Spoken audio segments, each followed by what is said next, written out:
ইমানদার মক্কায় যাবে, ইমানদার মদিনায় যাবে, ইমানদার নবীজিকে গিয়ে দাঁড়িয়ে দাঁড়িয়ে সালাম দিবেন, আসসালাতু ওয়াসসালামু আলাইকা ইয়া রাসূলুল্লাহ বলে মন ভরে দিল ভরে ইমানদাররা নবীজিকে সালাম দিবে।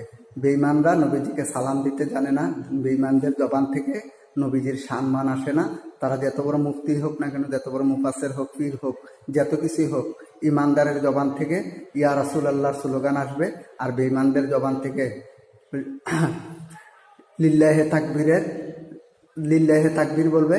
কিন্তু আমার নবীজির রিসালাত যে না বলবে, সে কখনো আল্লাহকে বিশ্বাস করলো, নবীজিকে বিশ্বাস করলো না। তারা কখনো ইমানদার না, তারা বেঈমান, তারা কাফের, তারা মুনাফেক, তারা দাজ্জাল, তারা হচ্ছে আবু জাহেলের বংশধর, তারা হচ্ছে এজিদের বংশধর।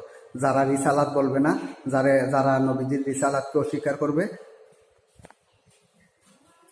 যারা দয়াল নবীজির রিসালাতকে অস্বীকার করবে, তারা কখনো মুসলমান হইতে পারে না। তারা হইল বেঈমান, মুনাফেক, কাফের হয়ে যাবে।